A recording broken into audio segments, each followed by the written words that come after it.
నేను అందుకే చాలాసార్లు చెప్పాను, భారతదేశానికి రైట్ టైంలో రైట్ లీడర్ నరేంద్ర మోడీజీ. కొంతమందికి ఇష్టమున్నా లేకపోయినా it is the right momentum.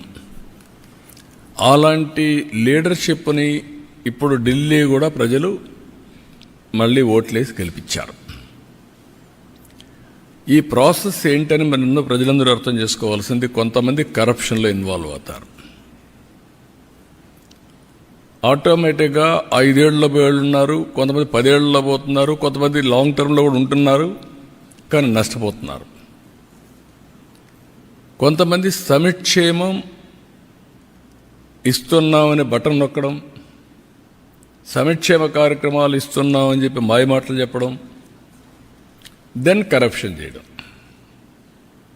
దీంతో ప్రజలు రియలైజ్ అయ్యేదని టైం పట్టచ్చు, 1 టర్మ్ పట్టచ్చు, 2 టర్మ్లు పట్టచ్చు. దెన్ ఎక్కడికక్కడికి ఈ పొలిటికల్ పొల్యూషన్ చేస్తూ వస్తున్నారు. ఎవరైనా మాట్లాడితే ఎదురుదాడి చేయడం, వాళ్ళని అరెస్టులు చేయడం, లేకుంటే వాళ్ళ మీద ఒత్తిడి పెంచడం, సోషల్ మీడియాలో అవమానం చేయడం, ఒక పొల్యూషన్, ఇష్టానుసారంగా మాట్లాడడం, గర్వంతో మాట్లాడడం, హంబుల్నెస్ లేకుండా పోవడం, ఇవన్నీ వచ్చే పరిస్థితికి వచ్చింది. కానీ పర్ఫార్మెన్స్ మాత్రం లేదు. దానికి 2 ఉదాహరణలు ఏపీ అండ్ ఢిల్లీ. సిమిలారిటీస్ కూడా ఉన్నాయి. ఆ రోజు Delhi model of education, what is that model? నేను బాగా చదువు చెప్పిస్తున్నా, ఓకే. హైయర్ ఎడ్యుకేషన్ ఉందా? లేదు. ఆ తర్వాత కాలేజీలు ఉన్నాయా? లేవు. తర్వాత ఉద్యోగాలు ఉన్నాయా? లేవు. రెండోది మహిళా హాస్పిటల్స్, హెల్త్. ఇంటికి నేను మందులు పంపిస్తున్నా, ఓకే, బాగానే ఉంది. సూపర్ స్పెషాలిటీ హాస్పిటల్ ఉందా? లేదు. ఇవన్నీ చేసిన తర్వాత నీళ్లు ఇచ్చే పరిస్థితులు లేరు.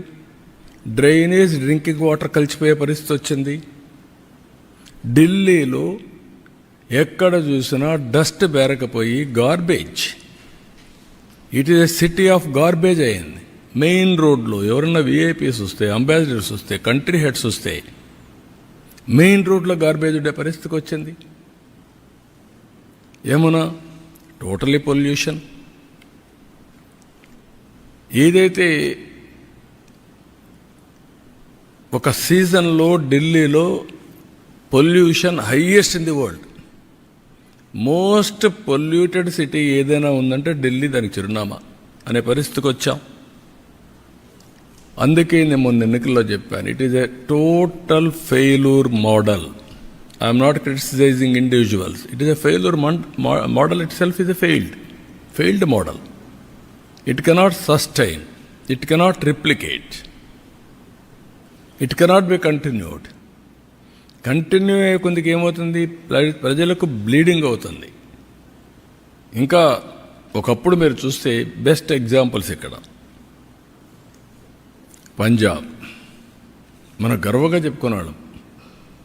పంజాబ్ అంటే ఒకప్పుడు దేశానికి కావాల్సిన సైన్యం అంతా అక్కడి నుంచి వచ్చేవాళ్ళు, దేశాన్ని రక్షించేవాళ్ళు. దేశానికి అవసరమైన ఫుడ్ అంతా గోధుమలు కానీ రైస్ కానీ సప్లై చేసేవాళ్ళు. 5 నదులు ఉన్నాయి. ఈరోజు ఏమైంది పంజాబ్? డ్రగ్స్. ఐటీకి పోలేదు, డ్రగ్స్ వచ్చాయి. అదే సమయంలో పంజాబ్లో ఈరోజు మీరు చూస్తే ఎవ్రీ డే ఒక ట్రైన్ ఢిల్లీకి వస్తుంది క్యాన్సర్ ట్రీట్మెంట్ కోసం. Is it not our responsibility to correct it right time? ఇవి చూసిన తర్వాత ఇక్కడ అక్కడ మీరు చూస్తే వెల్ఫేర్ అని చెప్పి నేను నీళ్లు ఊరికే ఇస్తున్నా, కరెంటు ఊరికే ఇస్తున్నా, ఇవన్నీ చెప్పారు. కానీ భవిష్యత్తును అంధకారం చేసే పరిస్థితికి వచ్చారు.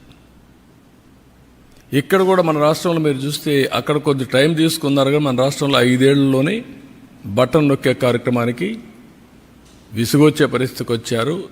వీళ్ళ అరాచకాలు అద్దులు లేకుండా పోయే పరిస్థితి వచ్చింది. ఎగో ప్రాబ్లమ్స్ కూడా చిన్న పెద్ద లెక్క లేకుండా ఇష్టానుసారంగా మాట్లాడడం, ఆ గర్వం, ఎగో, ఏదో ఎక్కడి నుంచో వచ్చినట్టు ప్రవర్తించడం, ఆ హంబుల్నెస్ లేకుండా పోవడం, ఇవన్నీ జరిగాయి. ఢిల్లీలో జరిగిన లిక్కర్ ఇది నథింగ్ కంపేర్ టు ఆంధ్రప్రదేశ్. ఎవరైనా సరే లిక్కర్లో ఇన్వాల్వ్ అయిన వాళ్ళు ఇంతవరకు ఆ ఫ్యామిలీస్ కూడా బాగుపడవు. అంటే అది పాపిస్ట్ డబ్బులు. రెండోది, పేదవాళ్ళ ఆరోగ్యాన్ని సర్వనాశనం చేసి మీరు ఎంజాయ్ చేయడానికి ఎవరిచ్చారు మీకు అధికారం? రూలర్స్కి. మామూలుగానే లిక్కర్ అనేది నేనున్నప్పుడే ఈఎన్ఏ ఎక్స్ట్రా న్యూట్రల్ ఆల్కహాల్ తయారు చేశాను 2 times న్యూట్రలైజ్ చేయడానికి. ఎందుకు? అందులో ఉండే ఇంప్యూరిటీస్ అన్నీ పోవాలి, కొంతవరకు అనేది అవుతుందని. ఇప్పుడు మీరేం చేశారు? రా లిక్కర్ ఇచ్చే పరిస్థితికి వచ్చారు. టోటల్గా ఆ లిక్కర్ తాగితే ఏమవుతుందో తెలియకుండా కిడ్నీస్ ఫెయిల్ కావడం, చాలా సమస్యలు వచ్చాయి.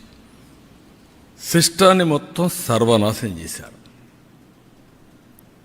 డిస్టిలరీస్ లాగేసుకొని డిస్ట్రిబ్యూషన్ అంతా వెళ్ళే చేసి సెకండ్స్ అమ్మి ఆడి నుంచి ఎక్కడ చూసినా